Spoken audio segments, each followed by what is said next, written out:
Welcome back to another miniature episode of the NC Squared Conspiracy Podcast. My name's Simon. I'm Chance. What are we talking about today, Chance?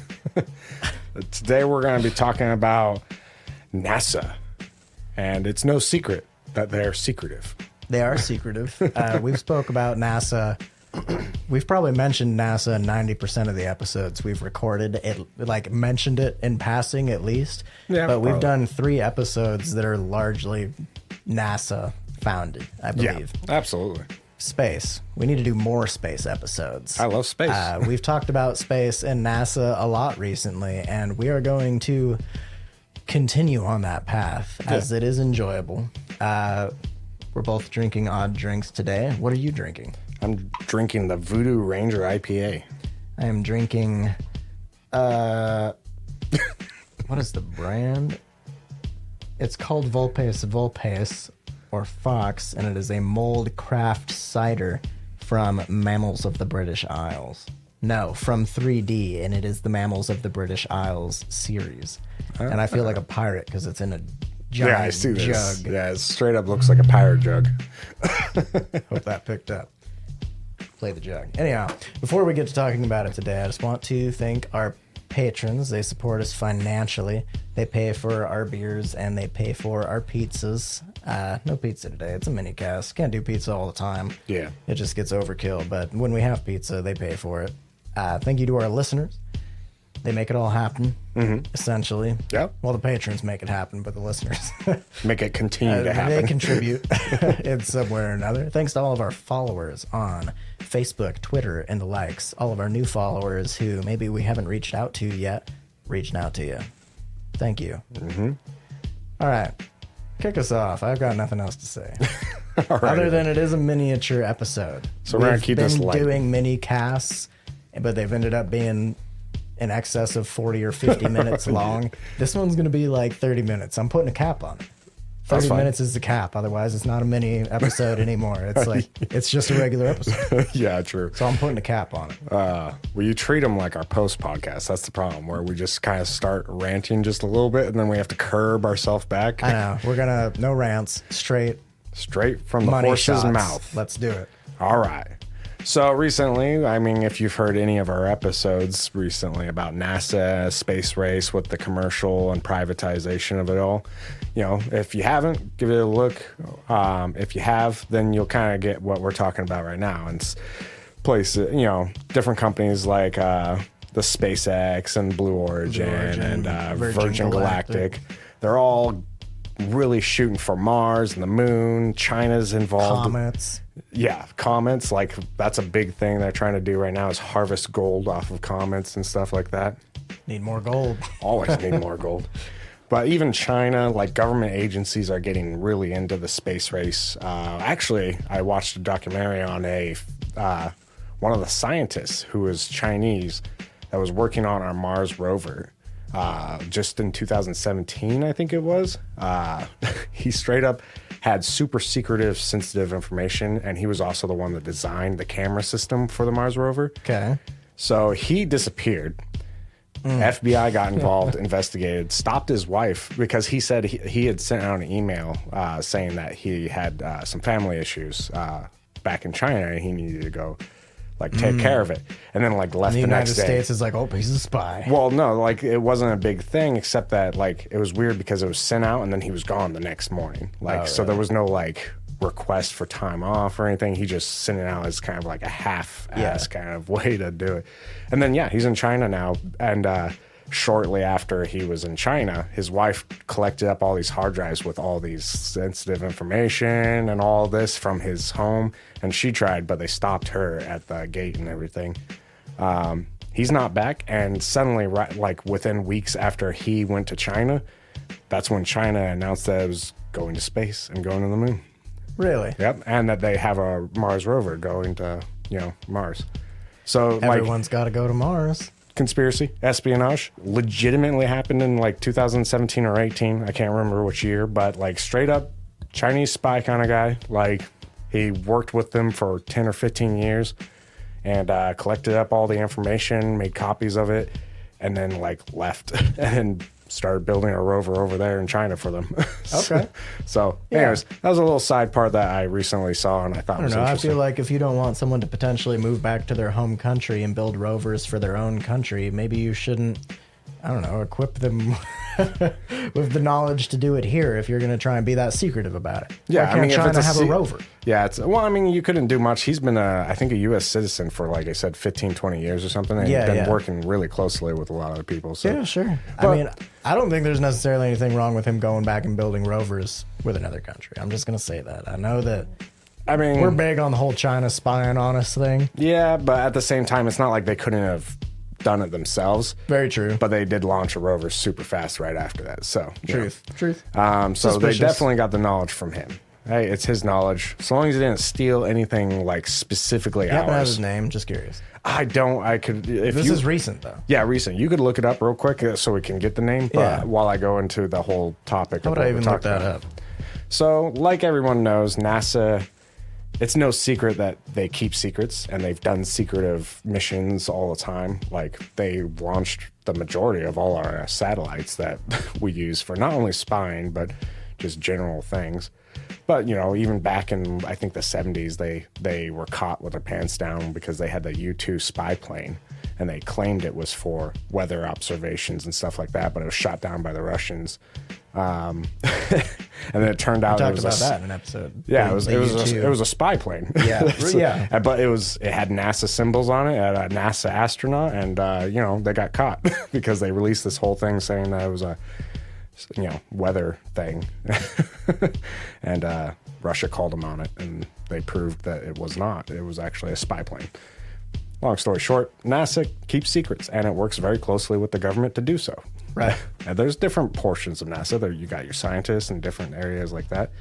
But it comes down to recently, with all the excitement about going to the moon to harvest materials, going to comets to harvest materials, sending people to Mars, these big statements of 2020, 2024, 2030, all these companies are like, we are absolutely going to do it.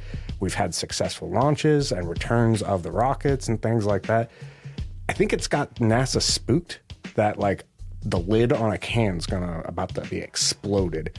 Because recently they've been releasing a lot of research that is somehow new and innovative and enlightening on space travel. Yeah. One of the most recent ones was November 13th. They stated that basically you can have your blood in space, a human being in space, without the effects of gravity. Their blood can basically accidentally reverse itself in your heart and then kill you, basically give you a heart attack because it's not flowing correctly because there's a lack of gravity.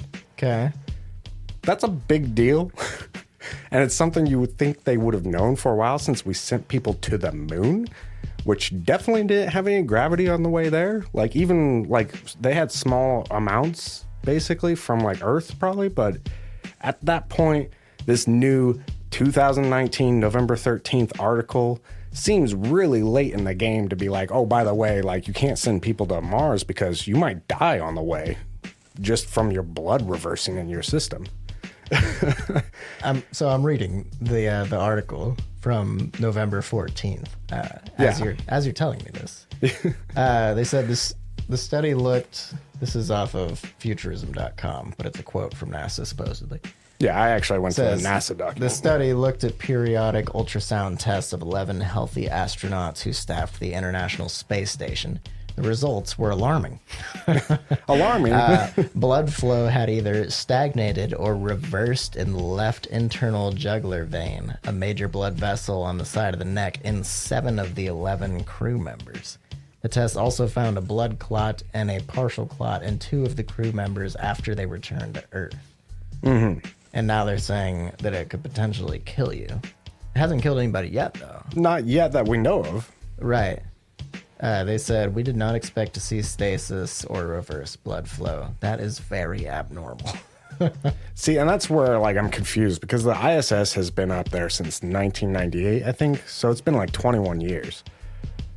So like this is a long time to research the effects and stuff like that. Sure, but they said this was an ultrasound, a periodic ultrasound. You I know. gotta have the equipment in space.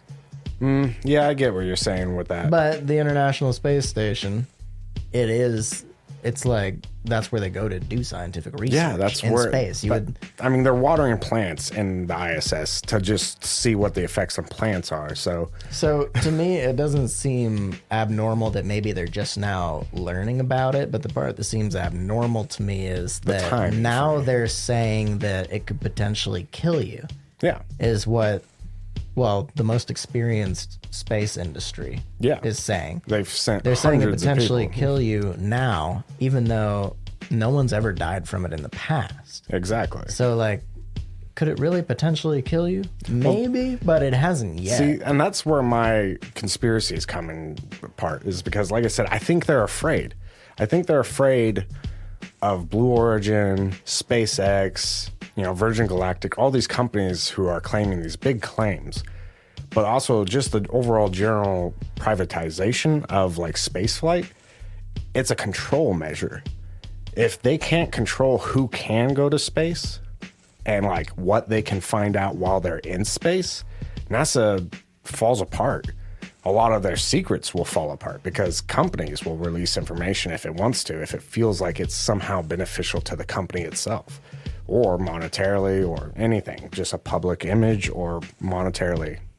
Like, it just comes out that it's interesting that they're, and this isn't the only article, this is just one of the most recent ones, but they were talking about how astronauts get fluid in their lungs while they're in space without gravity. Yeah. And that has not been it has not been fatal as of yet, but potentially it can be fatal, like especially with prolonged space travel. And what are we talking about? Prolonged space travel to Mars. Right. Suddenly we're coming out with this whole like, and it's at the same time that all of these countries and privatized companies companies, like they're coming out with statements saying that they are going to Mars. And it's not just that they're making cold statements. Like, they've already proven they have the technology and capability to do so.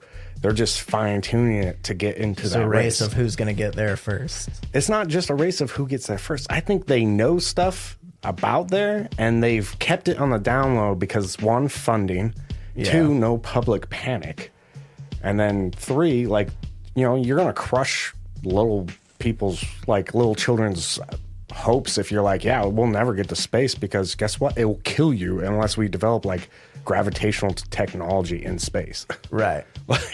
To keep your human body developed here on Earth with gravity, sane and capable. We talked about it in the Hollow Moon episode quite a bit. Yeah. And I think we even said, or at least we did in like the post podcast or something, that in the years leading up to privatized space travel, specifically to like the lunar surface, we're going to be seeing NASA is going to be releasing more and more information at like a rapid rate. Yeah. Keep in mind while all this is happening, because like I don't think some people fully understand how it works. NASA is not like currently sending people to the moon. No, yeah. We're not like gathering new information from the moon. Yeah, this isn't. At least not that we know of. Yeah, there's no like new information that we're aware of. Right. So like, we haven't been there in a long time. All the information is coming off of the ISS supposedly. And all the information that we had about the moon was given to us by NASA. Yeah. Right. And so now all of these people, as soon as privatized companies started expressing interest in going to the moon, all of a sudden NASA has new facts for us. They're like, oh, wait, you didn't know this? Weird timing. Yeah. It happened around the same time that SpaceX got the government contract. Well, no, it was the first time they landed their rocket successfully on the barge. Like, it was literally like a week later, NASA released something to like try to like. But that was like warding people away from it. Yeah. But at the time when SpaceX got the government contract, because a lot of people don't realize that we paid Russia to send people to the space station. Yeah. It was like $70 million a person or something like that. Mm-hmm. And then there was this huge event, which you don't hear a whole lot about, which is odd, but SpaceX drove their rocket down the streets and demanded that they get the contract because they could do it for cheaper. And so they did get the contract. And now even NASA pays SpaceX to do trips to the space station. So now that they're funding this other company going out into space. This privatized company that wants to learn about outer space and potentially inhabit these other surfaces. They have these new facts for us. Yeah. New facts. Like New facts. They've just learned. And it's like, you just learned that about all this motion sickness and stuff that happens when you're in space. Oh yeah. The same article talks about, I was just reading it, but the same article talks about how when they get up there, they can experience like days of vomiting and like dizziness and stuff like that. And it's just like, I have watched many documentaries that claim to tell the entire tale of how they got to the moon. That's not mentioned. Never once were they threw up for days. Literally like, well, it was this many days to the moon, and we threw up for half of them. Threw up for all of them. It was just like, it's always portrayed as like this gentle thing. Intense, but gentle. And it's like, you would think you would have heard about this, or it would have at least been portrayed in some space movies. Or even talked about, just basic talking about it. Yeah. Like, not even like super secretive, like we shouldn't tell them that you could die from a heart attack. Like, hey, this is potentially a risk. 21 years ago, we put up an ISS station and we've been doing tests on people, plants, and everything you could imagine in space just to learn about it. And you're telling me that suddenly in the last 2 or 3 years, they're like, oh, wait, we have all these things we've learned. But before you go to space, you should know you might throw up. And you might die from a heart attack. Oh, like, you what are might the also go odds? blind. Yeah, and you might go blind. So apparently... Tell us about that. So apparently, in space, astronauts frequent, like, it's like a guaranteed thing. They'll get blurry vision, and they sometimes will go blind for like hours or days on hand, because our eyes are not actually capable of operating correctly in space without gravity. This is something supposedly NASA has known about for a long time. They've known, but now it's important that we know now. Now it's important that we know. So like almost, they said 2/3 of astronauts come back with nearsightedness, uncorrectable permanent damage to their sight to where they're nearsighted, and some of them are even like legally blind at this point. Like, so like, I would love to know the statistics of how many previous astronauts are like going blind now, because that's again like, okay, maybe they didn't mention the vomiting. It's gross. yeah, Maybe you didn't mention the vomiting. Maybe they didn't know about the blood flow being reversed because they didn't have ultrasound, whatever up there. But like, the blindness. The blindness. You know, like, the one thing you need to operate the shuttle on re-entry. There is, yeah. There was the documentary that was the fairly recent one that documents them going to the moon, and they have like unreleased audio files that's like, Oh yeah, where it's the between campfires on the dark Houston side and stuff. like the space capsule itself, and them speaking. Never once was there a moment where like they just hear screaming. And he's like, I've gone blind. Woke up blind for hours. Yeah, I guarantee you it would have been mentioned. yeah, Like, exactly. so, But they're okay. saying it happens. Now I'm asking you, do you think that they are lying about these effects, or do you think that they have known all along but didn't want to tell people for some reason? I think they've known all along, and they knew that space travel is going to be near impossible without the correct technology to correct the fact that our bodies aren't designed to be in space. And I think they just been playing their cards close to the chest. One, continue getting funding, and then two, also not discourage, you know, those kind of things. But the problem is okay, so if it's my theory where it's like they've kept it close to the vest to not like stop the money, basically, how do you develop technology for something you don't know exists? Like, if they were upfront about it and they were like, hey, this is an issue, we need to find a way to fix it, instead of just keeping it with the eggheads in NASA thinking that they can fix any issue that's there. If it was a publicly known issue to the point to where like maybe someone else could fix the issue, or hey, I have a cure for this situation. Do you think it is mainly about funding? I think, well, it's hard to say. That's what makes sense to me, funding wise, because That's what my something like that, where like when people don't believe something is possible, they're not going to give you money for it. And if you're talking about how you want to send rovers to Mars and eventually people, no one's going to fund something that thinks that pretty much the entire crew will be dead or incapable of operating by the time they get to Mars. No one's going to give them money for that. Sure. So, like, that's why I think logically it is. But on the conspiracy side of my heart, I think this information is to scare the companies and people away from exploring it on their own so that they can maintain a control over it, that maybe they didn't go to the moon. Sure. Maybe, well, although you can see the mirrors, I don't actually believe for 1 second that they didn't go to the moon.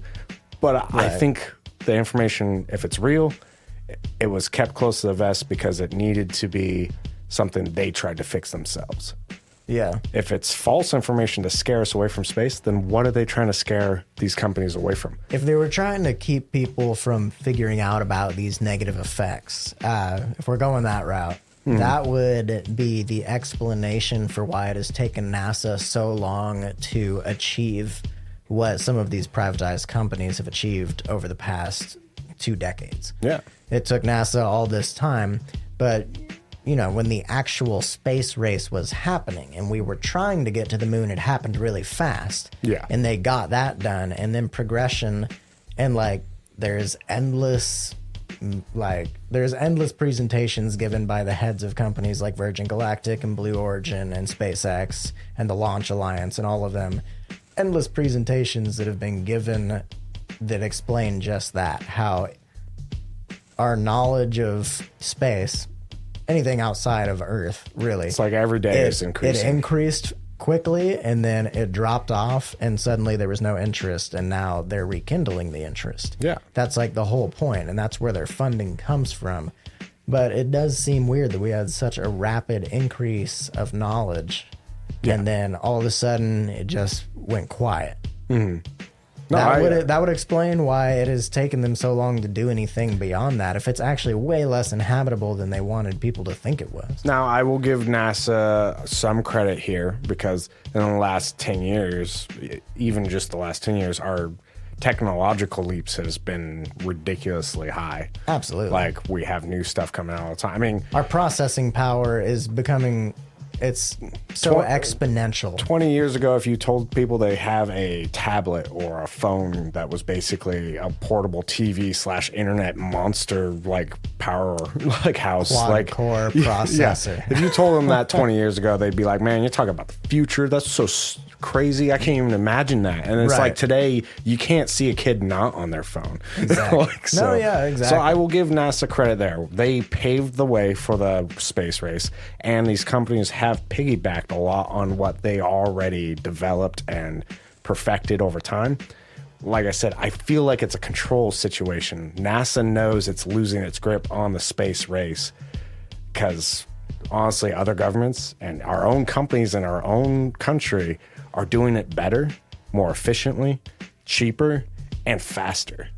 And that's okay, except for the fact that NASA knows either it will be completely dissolved because there's going to be no need for it when space is privatized. Right. Or you're going to end up with a Space Force situation where they become more militarized. Yeah. Space Force, everybody. I think that... Anyone remember that? Shout out to everybody who remembers Trump saying Space Force. I think, ultimately, that would be my bet as to what happens with NASA. It's going to become militarized. Being the government funding thing, when you are funded by the government, now see, nearly entirely. Everybody, I'm sure, remembers when NASA was no longer a government agency and it became like a private company kind of situation. But that doesn't mean it doesn't have government funding. Right. It just means the government no longer ran the actual entire operation. It became its own separate entity away from the government. But a lot of their projects, like even the Mars rover, it still gains massive amount of money from the government for this exploration / scientific And now when NASA needs to put things in space, it pays another company to do it. And it has to get approval for the funding for it. Right. And so when, say, the military needed experts in space, in aeronautical sciences, they would definitely turn to NASA. They provide a big chunk of their money. Yeah. And so it would be very persuasive. And mainly that's what NASA does right now is they do scientific research. Yeah. And they're Hopefully paying that's other what people they- to get them into space so that they can do this research. They get funding to do this research. That's like, I mean, they do many things, but essentially that is what they do. Yeah. And so if the government was like, yeah, we're going to keep paying you, but there's going to be a lot more weapons now. You remember all those satellites you put up there? Technically, we put lasers on all of them. You didn't know, but now it's to shoot down Hey, illegal like, transportation. when the government comes to you and they provide you your money and they say, put this satellite in space, I'm going to give you $70 million. You don't say, well, What's this? what's in it? Yeah. You don't, like, it's like a don't ask, don't tell. Yeah. You're getting $70 million. That's also another part that's going to be interesting. SpaceX, Blue Origin, Virgin Galactic. If they are capable in the next 10 years of mining these asteroids, the moon, and like maybe even going to Mars, there's no regulatory system for it. They can mine plutonium from a comet. What? Right, yeah. I mean, is there going to be a customs situation? Yeah. Is NASA going to be in charge of customs? That will have to be set up once they get there. Yeah. It's not even something you like even begin to think about until you figure out if you can actually be there. Yeah. It's crazy. That's what I'm saying is all this, I think, is a scare tactic to slow down the growth so that the government and NASA can figure out a whole contingency plan to these companies having free rule of going to space with no control. So that's a super scary sci-fi thought for a second there. So like all of these private companies that are doing this, they think it's actually the future. Yeah. Like the future lays beyond Earth. And for one, that'd be cool because Yes, that's absolutely. like sci-fi movies comes true. They're saying it's going to happen by Sci-fi 2040. game. Yeah, most sci-fi I games will live nowadays- most likely to witness. Yeah, it's most sci-fi games like Borderlands. The space is privatized. Its companies are the actual governments. Right. So that's what I'm saying. Imagine these private companies are the ones that are doing this. NASA is not. nope. The government can try and pay these private companies to do it, but you're kind of limited to what they're going to do for you. Yeah. You know, You gotta set up they're not at contracts your and- whim in the same way. Yeah. And so, like, to that extent, the private companies leaving, it would be like they would be surpassing the government. Yeah, if it absolutely. is truly the future, Yeah. it would be a land that's run by the companies. And think of it this way: government may have control over companies, but that company can just pick up and go to a country that doesn't care about having control over it, plant down, and then it can take over that country, basically. Yeah. And now we have no say over what. You know, if Blue Origin had nefarious intent behind it for whatever reason, it can move its factories and everything overseas. Right. Probably cheaper labor. And then on top of that, then they are their own entity. They don't have to deal with the fact that America doesn't like what it's doing. You said pick up and go somewhere else, and that reminded me. I was just reading something the other day that involves the potential for using rockets to do, I say small, but SpaceX's new rocket that they're developing right now is supposed to have the same cargo capacity and passenger capacity as a 747. So that's quite large. But Yeah. they are saying they are going to be able to launch the rocket out of our atmosphere against the curvature, like the direction the Earth is rotating, and then land it on the other side of the Earth in like no time at all. We're talking like less than an hour to like get across the planet.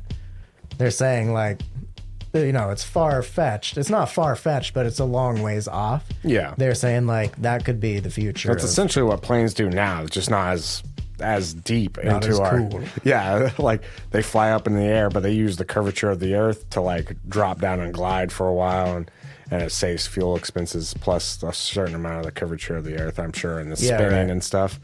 But yeah, basically, if you just shoot up with a rocket, and then you go, well, the Earth's spinning at X thousand miles per hour, like Yeah. we just got to shoot up and then drop Just down. land back. They already figured out how to land on a target. Yeah. Like pretty precisely. Very impressive. Yeah. I wonder if like as that starts to become more of a reality, if companies like Boeing, and like, you know, yeah, like Boeing, They're too far behind. do you think? They'll But they are the masters of that business. They're the masters of planes, not rockets. Truth, but they are the master of like They'll be the cheap way to fly. they're commuting. It's like a commuter business. Yeah.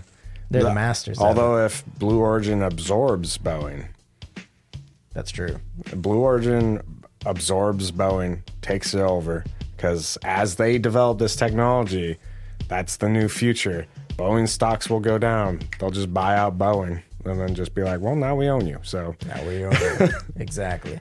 I said we weren't going to go far past. I said we weren't going to do 30 minutes or less, but we won't go far past it. In conclusion, what are you taking from this? I'm taking the fact that I don't know whether it's an intentional misdirection or if it's just a delay in information to be a scare tactic. But either way is not good. It means that NASA is Both either of those are negatives. Yeah, So. NASA's either falsifying the data and the facts to scare tactic companies and the expansion into the space race to slow it down, perhaps, or it's information they had and they kept it secret for so long until they knew that they couldn't keep it secret any longer because these companies are making strides into this realm. And then when the company found out, they would be a public knowledge situation of like, they died on the way to Mars due to this heart palpitation. It would come to light. Yeah. Especially with so many people watching so closely. You think most likely they would be keeping this information for funding reasons? Yeah. On one hand, either it was a funding situation or the other hand is it's a intricate conspiracy into our space traveling. They know stuff that we didn't know.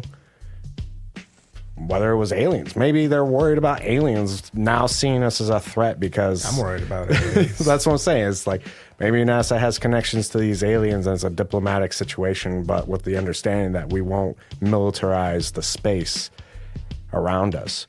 You can't control a company on what it's going to do, really, 100%. So if it decides to militarize space itself... I mean, the first private company to just put a bunch of weapons in space has the high ground. Yeah. Like you literally become your own country if you take over Mars. Like you become your own planet. You now have your own government agency that's basically got an embassy on Earth.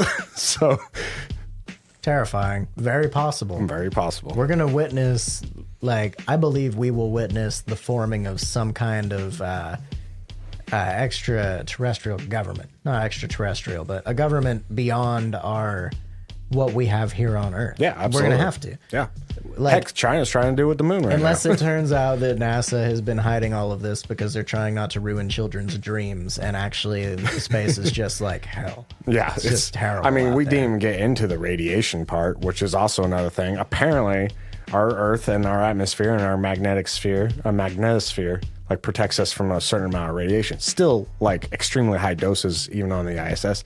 But that raises questions as to how did they get to the moon and then walk around on the moon without dying to massive amounts of radiation poisoning? Because it's not inside of our protective barrier. Small amounts. Yeah, that's true. The moon doesn't have the same kind of barrier. It has very little barrier, actually, in comparison to what Earth has. But we won't get into that because we promised to keep this one short. Oh, yeah, we're keeping it short. Anyhow, thank you, everybody, for listening. Absolutely. Tuning in. We appreciate it. We're probably going to do more space ones. Oh, yeah. I like space ones. The season is coming to an end. Yeah. In which there will be a small break as we see, how the podcast is just doing. Yeah. Also, it's the holidays, so we want to spend time with family and stuff. We want to have some actual time off, do stuff on the holidays. I just counted it up. If you add up the mini-casts, this is episode 29, if you're counting mini-casts and regular episodes. Mm-hmm. We were originally supposed to be delivering 24 episodes in the first season, and we are doing 24 full episodes, but then since we switched to doing... in between mini-casts, it ended up being full episodes anyhow. Rather than giving you 24 episodes, we've now given you 29. There will be one more, and then full episode. 30 episodes. So we ended up giving 6 more than we I'm okay with it. intended to do. That's fine. That's just how it worked out. A lot of them are space-related. That's okay with me. That's what this is all about. I don't know why anyone would not want to hear space conspiracies. No, although we got another pyramid one coming up next season if you guys are still around. That's true. If you guys are still around, hopefully you are. Thank you to our listeners. Thank you to our followers on Facebook, Twitter, YouTube. If you're on YouTube, we have a YouTube account. I know of one person who watches our YouTube stuff. Wild. But anyhow, thank you. Thanks to the patrons. They make this possible. You've made this series possible.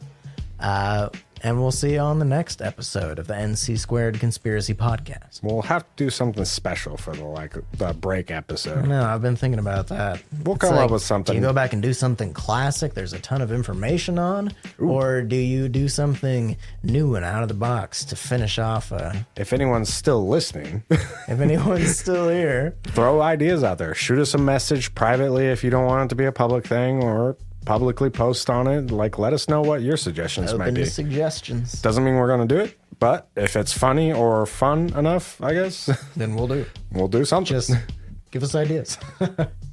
I already did the outro, but I'll do it again. We'll see you in the next episode of the NC Squared Conspiracy Podcast. Bye-bye.